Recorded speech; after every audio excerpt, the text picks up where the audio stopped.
case, we picked up on C. Wright Mills and this idea of the power elite really anticipating the exit speech of President Dwight Eisenhower about the military-industrial complex. And he's saying this clear back in 1956, that there's a collusion of these forces that is the real power in the United States.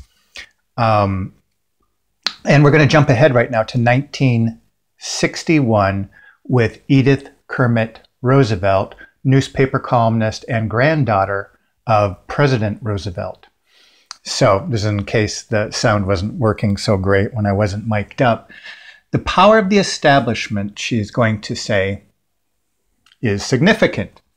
The word establishment is a general term for, she's going to connect this to international finance, business that's going to affect both government and military, almost identical to C. Wright Mills, including, targeting the Northeast and those institutions associated with it, Wall Street especially, who wield most of the power regardless of who is in the White House. And that's what I mentioned to you when I said the Washington Consensus. Over the last 80 years, if you examine closely fundamental policies that really direct and affect the lives of ordinary Americans, policies dealing with the industrialization of America and the deindustrialization, monetary policy, trade policy, currency policy, education policy, very fundamental policies.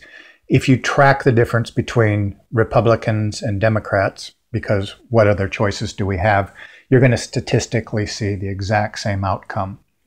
And we're going to get to that in a moment, but part of that is explained perhaps all the way back to the foundations of our country, but certainly we're picking it up with the iron law of oligarchy into C. Wright Mills.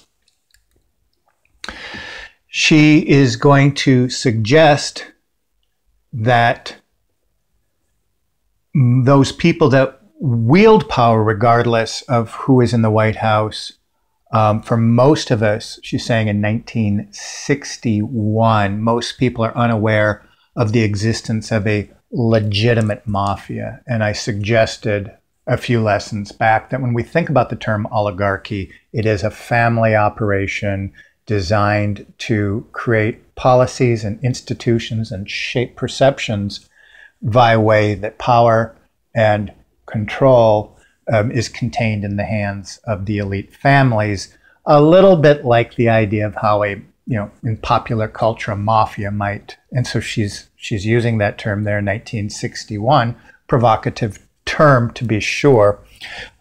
She describes this power establishment. It makes itself felt from the professor who seeks a foundation grant or dares to talk about deep state phenomenon, to the candidate for a cabinet post at the State Department. It, in a sense, she's going to say, affects nearly every area of the economy, politics, and society.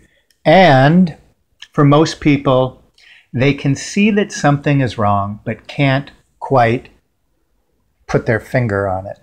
We kind of all know, and that's where we're at today, and that's where we're talking about the deep state. We know something just ain't adding up, but we can't quite, we don't have the language, we